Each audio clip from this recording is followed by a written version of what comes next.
এ কি, তোমার তো অনেক জ্বর, তাও তুমি ঘাস কাটতেইছো কেন? সামান্য জ্বর, এটা কিছু না। কি কও তুমি? জ্বরে তোমার গা পুড়ে যেতেছে। তোমার আর ঘাস টাস নিয়ে যাওয়া লাগবো না, যাও বাড়ি যাও। ঘাস না নিয়ে গেলে চাচা জান আমার মেরে ফেলাইব। তাই বলে এই অবস্থায়? এগুলো আমার গায়ে শুয়ে গেছে, চিন্তা করো না। আচ্ছা আমি না বুঝি না, তুমি এত অত্যাচার সহ্য করো কেন? আব্বা আম্মা তোমার এত খাটায়, ঠিক মতো খাওয়ানো দেয় না, তাও তুমি আমগো বাড়িতে পইরা আছো কেন? পইরা না থেকে আমার উপায় আছে? যাওনের কেউ আছে আমার? কার কাছে যাবো? যাওগা, তুমি কলেজে যাও, আমার দেরি হয়ে যেতেছে। লোক আচ্ছা ঠিক আছে, আমি যাইতাছি, তো তুমি দেরি করো না, তাড়াতাড়ি বাড়িতে চলে যাও।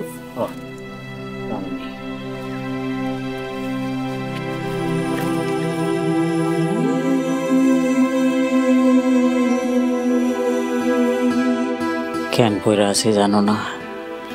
আমি যে তোমারে ভালোবাসা ফেলাইছি, তোমার রাইখা অন্য কোনো হানে যাই কেমনে?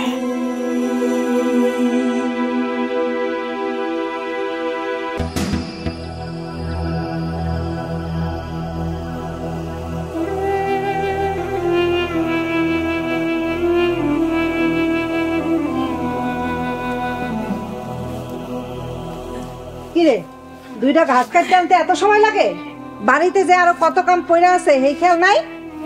বলছিলাম না শরীরটা একটু খারাপ লাগতেছে, গাইতে দেরি হয়ে গেল।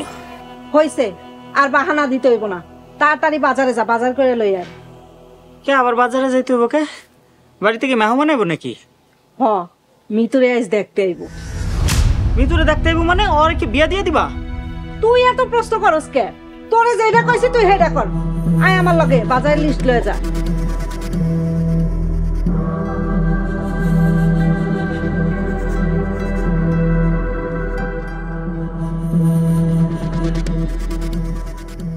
ভাই সাহেব, কিছু মুখে দেন। আরে কি দরকার ছিল? আগে মেয়ে ডাকেন দেখি। মিতুর মা, মিতুর মা, মিতুর নিয়ে আসো। মাশাআল্লাহ, মাইয়া অনেক সুন্দর, দেখলে চোখ ফিরে পারবেন না। খবরদার, মাইয়া আনবি না, একবারে সর্বনাশ হয়ে যাইব। এই আপনাকে না, আমার বাড়িতে কেন? আমি সাধু বাবা, 100 বছর ধরে ধ্যানমগ্ন আছিলাম। কাল রাইতে স্বপ্নে নির্দেশ পায়া 7 সমুদ্র 13 নদী পার হয়ে ছুটাইছি তোর মাইয়ার বিয়া ভাঙতে। এই কি করছেন এসব? আপনি আমার মেয়ের বিয়ে ভাঙবেন কে? কারণ তোর মাইয়ার 4 লগে বিয়া হইব, হ্যাঁ এখনো আহে নাই। এর আগেই যদি তুই তোর মাইয়ার জোর করে বিয়া দিতে চাস, তাইলে বাসর রাইতেই তোর মাইয়া বিধবা হয়ে যাইব। কি শুনতেছে এসব? ভাইজান, আমি আমার পোলা এখানে বিয়া করাম না। হব্বা, আমি এখানে বিয়া করুম না। ভাই সাহেব, এই ভণ্ডর কথা আপনারা কেউ বিশ্বাস করবেন না। আসল সাধু কোনোদিনই 100 বছর ধ্যান ধরে থাকে না, আর এক রাত্রির মধ্যে 7 সমুদ্র পাড়ি দিয়ে আসে, আমরা এমন কথা শুনি। ও নিশ্চয়ই ভণ্ড একটা। এই ভণ্ডর বাচ্চা ভণ্ড, উল্টা পাল্টা কথা কইতেছিস কে? কি চাস তুই? তোর এত বড় সাহস, তুই আমারে ভণ্ড কইলি? ভাইজান, আমরা এখন যাই। আরে ভাই কই যান? মেয়ে দেখবেন না? না, আমার মেয়ের দেখা লাগবো না, আপনার মেয়ে আপনার কাছেই রাখেন। এই চল। আর ঘটক, ভাইজান আমি যাই। আমি আবার কি করলাম? হক মাওলা,